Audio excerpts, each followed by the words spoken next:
Hey 6-8, how you doing? It's Monday, last week of daily coaching videos for the book of Malachi. Just going to read a few verses for you today. Verse 14 and 15 of chapter 3.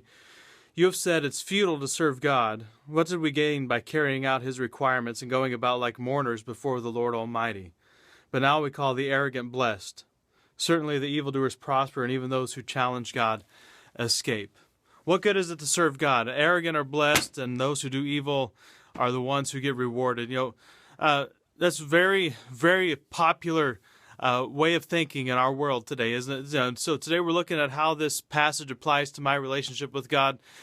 And we have to fight in ourselves and in the world around us on a probably a pretty regular basis this desire that is creeping in more and more, of this idea that it's futile to serve God. Why are you wasting your time serving God? God's not real. God doesn't exist. God is for the weak. God is for those who don't understand. God is for those who can't think. God is for those who just aren't strong enough in themselves to find whatever they need to find. And so that's who God is for. It's futile to serve God. Don't serve something that doesn't exist.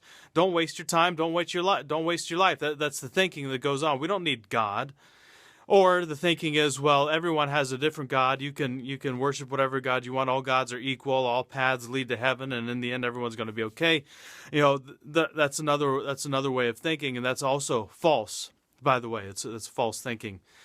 But we've also morphed as a culture into a world where now we call the arrogant blessed. Those who are the most proud and arrogant and who carry themselves with the most hubris are the ones that we call blessed. And they're the ones that we think that we kind of look up to, the ones that get the most influence in our world around us, are the ones who have the most say in our lives, are the ones who are just that say the most and are boisterous and loud.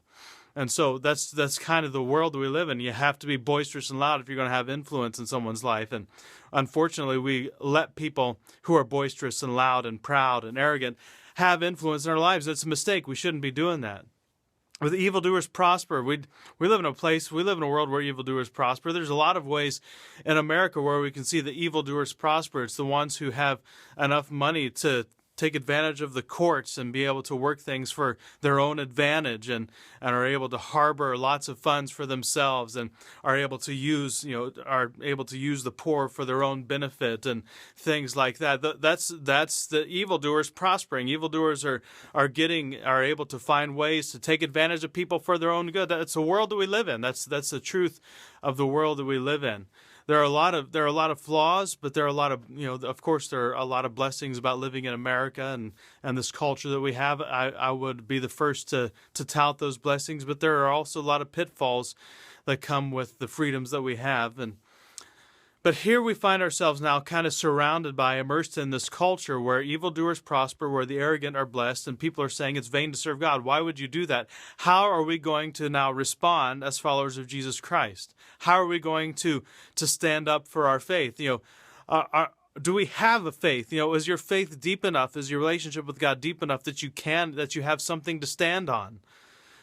Our faith is not just blind faith. That's what a lot of people say. Our faith has a lot of intellect. Our faith has a lot of reason behind it. Our beliefs even have science behind them. If you look at what science actually shows us, science is on the side of Christianity. Science is on the side of the God of the Bible. That's what science actually points to. You have to twist science to make it go a different direction. You have to twist science to make it prove anything outside of what God says. And that's what has been happening over the last 30, 40, 60, 70 years. We've been trying to twist science so that the God of the Bible looks like an idiot, and those who believe in God are false, and the lie is the truth, and the truth is the lie. So how are you going to stand during that time? Well, I think it's very important that we kind of listen to what was said in that verse. It's that, why would you waste your life doing what God has told you to do?